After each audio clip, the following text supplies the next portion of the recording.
ఎన్నికల ప్రచారంలో భాగంగా దేవరకొండ ఎమ్మెల్యే బీఆర్ఎస్ పార్టీ అభ్యర్థి రమావతి రవీంద్ర కుమార్ నేరేడుగమ్ము మండలం గుర్రపు తండాలో పర్యటించారు.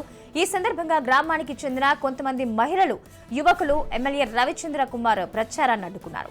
గత 5 ఏళ్ల కాలంలో గ్రామంలో ఉన్న నీటి సమస్యను పరిష్కరించలేదని, బీఆర్ఎస్ నాయకులకు తమ గ్రామంలో పర్యటించే హక్కు లేదని ఎమ్మెల్యేను నిలదీశారు.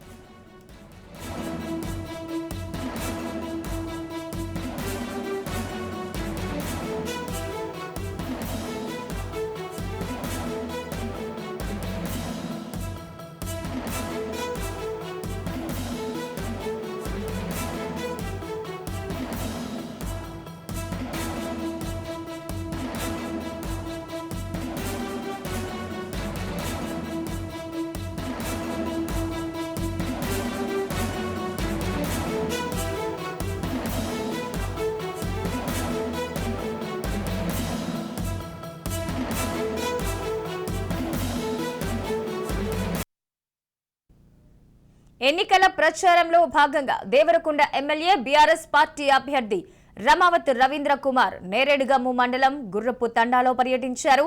ఈ సందర్భంగా గ్రామానికి చెందిన కొంతమంది మహిళలు, యువకులు ఎమ్మెల్యే రవీంద్ర కుమార్ ప్రచారాన్ని అడ్డుకున్నారు. గత 5 ఏళ్ల కాలంలో గ్రామంలో ఉన్న నీటి సమస్యను పరిష్కరించలేదని, బీఆర్ఎస్ నాయకులకు తమ గ్రామాల్లో పర్యటించే హక్కు లేదని ఎమ్మెల్యేను నిలదీశారు.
ఎన్నికల ప్రచారంలో భాగంగా దేవరకొండ ఎమ్మెల్యే బీఆర్ఎస్ పార్టీ అభ్యర్థి రమావతి రవీంద్ర కుమార్ నేరేడుగమ్ము మండలం గుర్రపు తండాలో పర్యటించారు. ఈ సందర్భంగా గ్రామానికి చెందిన కొంతమంది మహిళలు, యువకులు కూడా ఎమ్మెల్యే రవీంద్ర కుమార్ ప్రచారాన్ని అడ్డుకున్నట్టుగా తెలుస్తోంది. ఈ అంశానికి సంబంధించి మరింత సమాచారం రిపోర్టర్ హరిప్రసాద్ అందిస్తారు. హరిప్రసాద్, చెప్పండి, ఇదివరకట్లాగా జనాలు ఎవరైనా తమకి సంబంధించిన నిజం చేయలేకపోతే హామీలని నెక్స్ట్ వచ్చే ప్రభుత్వానికి సంబంధించే హామీలని నమ్మి వాళ్ళకి ఓటేయడం ఇలాంటివి చేస్తూ ఉంటారు. కానీ మెల్లమెల్లగా ఒక అవేర్నెస్ అనేది ప్రజల్లో వస్తూ ఉందా? జనాల్ని వస్తున్నప్పుడు నిలదీయటం లాంటివి ఎమ్మెల్యేని ఎవరైనా పర్వాలేదు అధికారంలో ఉండదన్నట్టుగా? మహాలక్ష్మి, మీరు చెప్పింది నిజమే. ఎందుకంటే ఎప్పుడైతే ఎలక్షన్స్ వస్తున్నారో, ఎలక్షన్స్ వచ్చినప్పుడు ఇప్పుడు ముబ్బడిగా హామీలు ఇస్తున్నారు.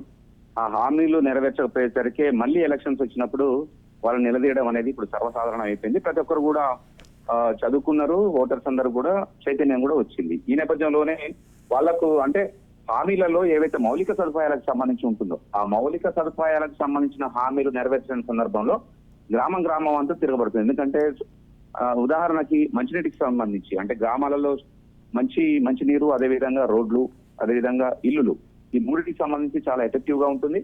దీంట్లో భాగంగానే దేవరకొండ ఎమ్మెల్యే నిన్న నేరేడుగమ్మ మండలం గుర్రపు తండా వెళ్లిన సందర్భంగా మంచినీటి సౌకర్యం కల్పించలేదన్న ఉద్దేశంతో మహిళలు, గ్రామస్తులందరూ కూడా ఆయనని ప్రశ్నించడం జరిగింది, అడ్డుతగలడం జరిగింది. ఎందుకంటే గత సాధారణ ఎన్నికల్లో ఈయన ఇదే గుర్రపు తండాకు వెళ్లి ఖచ్చితంగా మీకు పక్కనే ఉన్న కృష్ణమ్మ నుంచి మంచినీటి సౌకర్యం కల్పిస్తా, అదేవిధంగా ఈ ఏరియాలో రోడ్లు మొత్తం వేసిస్తా, కనెక్టివిటీ పెంచుతాను. ఇప్పుడు తండాలంటేనే కొంత మారుమూల పల్లెలలో, మారుమూల ప్రాంతంలో ఉంటాయి కాబట్టి ఆ మారుమూల ప్రాంతంలో ఉన్న పల్లెలకి రోడ్డు కనెక్టివిటీ ద్వారా వేరే నాగరిక సమాజానికి కనెక్టివిటీ పెంచడం అనేది ప్రభుత్వం యొక్క ముఖ్య ధ్యేయం. ఈ మౌలిక సదుపాయాలు అనేది కూడా అందుకే ఇస్తారు కాబట్టి అవన్నీ చెప్పి మళ్ళీ ఈ రోజు అంటే సరిగ్గా మళ్ళీ సాధారణ ఎన్నికలు 5 సంవత్సరాల తర్వాత వెళ్ళడంతో మాత్రం గ్రామస్తులు కొంత కోపదృప్తులైనారు. అదేవిధంగా మీరు గతంలో ఇచ్చిన హామీలు నెరవేర్చకుండా మళ్ళీ ఎలా వచ్చారు అనే దానికి సంబంధించి కూడా వాళ్ళు ఆయన నిలదీయడం జరిగింది. ఓవరాల్ గా చూసుకుంటే మాత్రం ఎక్కడ వెళ్ళినా సరే రాజకీయ నాయకులు అంటే పార్టీలతో సంబంధం లేకుండా రాజకీయ నాయకులు ఏవైతే హామీలు ఇచ్చి అవి నెరవేర్చలేదో వాటిని మాత్రం బాజాప్తుగా ప్రశ్నిస్తున్నారు గ్రామస్తులు, అదేవిధంగా ఓటర్లు, ముఖ్యంగా యువత ఏదైతే చేస్తున్నారో దానికి సంబంధించి. అదేవిధంగా ఇప్పుడు ఎవరైతే ముఖ్యంగా టీఆర్ఎస్ పార్టీకి సంబంధించి ఇప్పటికే చాలా హామీలు ఇచ్చారు. మిషన్ భగీరథ ద్వారా తండాకు ఇంటికి శుద్ధి చేసిన నీటిని తాగునీటిని అందిస్తామని చెప్పినప్పటికీ కూడా కొన్ని ఏరియాలలో అది జరగలేదు. ఈ నేపథ్యంలో ఈ గుర్రపు తండాలో కూడా అది రావలేదు మిషన్ భగీరథకు సంబంధించి. ఈ నేపథ్యంలోనే వాళ్ళంతా కూడా వాళ్ళు మాకు మంచినీటి సౌకర్యం కల్పించలేదు, ఈసారి మంచినీటి సౌకర్యం అంటే నల్లా నీళ్ళు ఇస్తేనే ఓట్లు అడగమని చెప్పాడు కేసీఆర్, కానీ అది మాత్రం ఏం జరగలేదు కాబట్టి మళ్ళీ ఏ మొహం పెట్టుకొని వచ్చామని కూడా వాళ్ళు వ్యతిరేకించడం జరిగింది. సాధారణంగా అక్కడక్కడ ఇటువంటి అడ్డగింతలు అనేవి కూడా జరుగుతున్నాయి. ముఖ్యంగా ఇది టీఆర్ఎస్ ఎమ్మెల్యేలకు ఎక్కువగా ఎఫెక్టివ్ గా ఉందని చెప్పవచ్చు Mahalakshmi. Right, thank you Hariprasad.